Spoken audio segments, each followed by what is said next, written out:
Okay, so tell us about this general concept of redemption. Okay. So we talked about the idea that there is a transition period. We talked about the idea that life won't always feel and look and seem as we know it today. And let's talk about once we get to that stage. Okay, so Geula represents. And what was the word you just said? Oh, I'm sorry. Geula. Geula is the Hebrew word that means redemption. Okay. Okay, and How would you phonetically? How would I spell that in English? Yeah. Geula. Okay. Geula. And this is another stage of being that more represents how we understand life was in the Garden of Eden before the sin than anything that you and I, or generations before us have experienced as what life is. Okay. So, for example, I might have said this before, but as materially bound as we are today, that's how the spirit will lead in the future. As much as, for example, if you think about how much of our time we spend thinking about things in the material world, what are we going to wear? What are we going to eat? What do we have to do to repair our car or to make our technology work or to something with our money? Like, we spend a lot of time maintaining the material world. Or even ourselves. I'm tired. I'm hungry. Right. How do I fix that? Exactly, because we are very much bound in our bodies, and that's an expression of the physical. Okay. Some of us, who, like you and I, who are spiritually inclined people, try to spend also some time with our souls and nurturing our souls and so forth. And we do that in various ways, but in the period of Geula, in the period of redemption, that's going to be the business of the day. Okay, because a lot of the material stuff is going to disappear. I don't mean like a book will vanish off the shelf. I mean, the emphasis will be on the spiritual. Everybody's job in the world will be getting closer to God. So you won't need to be an accountant anymore. You won't need to be whatever, because everybody's going to be involved in this job of being close to God, and that will look different. Also, so you're saying that was the idea in the Garden of Eden? Well, that was the way it was supposed to be. That was like plan A. Okay. But once the sin happened and God cursed, one of the curses, that as would be you well his know, den. Correct. Exactly Okay. right. Very good. Okay. Is that, now you're going to have to work and earn your living by the sweat of your brow. This was God's curse to Adam. Okay. So all the career stuff or job stuff or money stuff, that did not exist. All of those concerns did not exist before the sin. That was not what happened. What life was like then is God provided for their material needs. Yeah. And all they had to do, not a small thing, but it's just to rely on God and to be spiritual, and they didn't have all that. They didn't have dry cleaning to pick up, and they didn't have a dentist appointment to go to. Okay, and they didn't have to cook dinner because all of the trees were there providing food for them.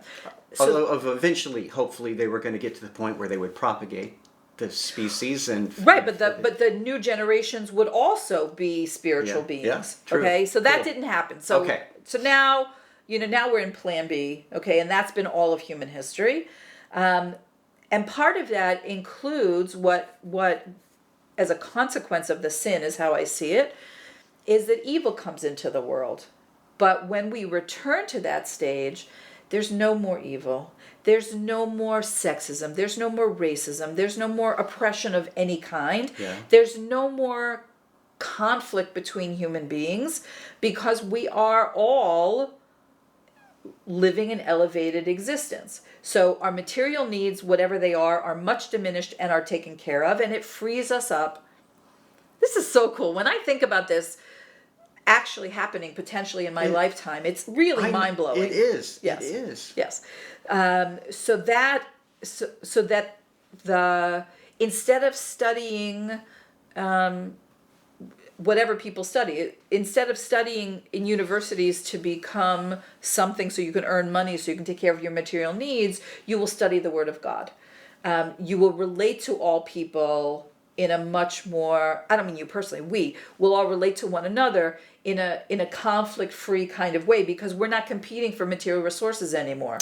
And that is the this holy spiritual level of existence that is so different than what we think about. Like, as religious people, you and I may touch this for a moment here or there, now and then, when we get this sort of sense that that there's that there's something better coming. But we can't really live there, because we get like sucked into the physical, the material, and so forth. So that's the promise of Geula. And frankly, I live, because of some things that we'll talk about, very much with the idea that this isn't some far off thing that may happen, a million years from now. I think pieces are coming together to say, we've already begun this transition. We're not there yet. Clearly, you could just open any newspaper in the universe and see we're not there yet. But some things are starting to come into play. You can picture like an animation. This is how I picture it. An animation where different things come from different directions, and it doesn't look like anything yet until it all fits into place, right? So we're at that stage of accumulating evidence, of moving some things forward, but the picture hasn't come completely into focus. But this is where I think we're going. And I really want to emphasize that Geula, that redemption, is not just for Jews. That redemption is a redemption of the whole world. That it can't be that Jews are going to live in this redeemed state of holy spiritual, and the rest of the world's going to go to work every day and pack a lunch and drive their car. Like, it doesn't work that way. Okay, so when redemption comes, it's redemption for the whole world. Thankfully, in the Tanakh, the prophecies there's so many wonderful prophecies about the Jewish people and his plans for them. But it's very comforting to know that there's some prophecies for the nations, and that there is an idea of all peoples. 100%. But that's centered around Israel, and the scepter of leadership never departs from the house of Judah, and all those things too. So yeah. Right. So here we may have, as Jew and Christians, some different ideas of what that's going to look like ultimately, Sure, but the Torah really does very clearly, and I think a lot of Jewish people don't know this, and I suspect Christians don't know it, but that the Torah has a very clear path for the righteous non-Jew to be, according to the Torah, right with God, and it allows a relationship with God that is, the word I would use is kosher, right? But that is completely consistent with the Torah. So the Torah...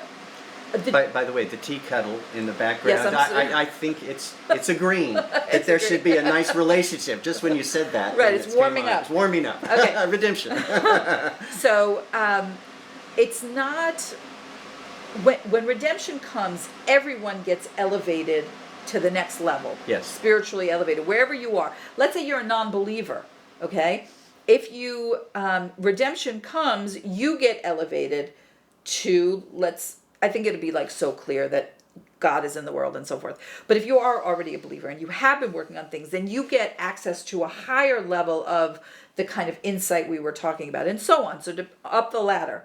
So wherever you are, the Torah promises that you will come closer to God. Yes. Wherever you are. And just for clarity, since you used the word believer, and that word has certain connotations within Christian word. Believer means believer in God, yes, believer in the one God, right? Okay. Right. Yes. Right. As long as you understand, because there are millions, billions, I imagine, I don't know how many, lots of people in the world who go through their lives without any sense of the divine at all. And we're not those kind of people, because we live in a godly world where there's a power greater than us that's running this whole show. But there are people who aren't there yet, who don't see that. And what I'm suggesting is that as Geula becomes more, as it flowers more, and it becomes more inevitable, that people are going to see that that there is somebody running this show, that it isn't us. That there's a Okay. higher power, and that will be their elevation. Just to become a believer, just to let me use a different No, we word. get it. No, Okay. we understand Okay. your context. So It's okay. just to understand that there's some power running the world beyond human agency is a huge spiritual growth It is for a some step. people. Yes, yes, I agree with that. Well, this has been great. I think we've got some more questions, but this would be a good time to take a break. Okay.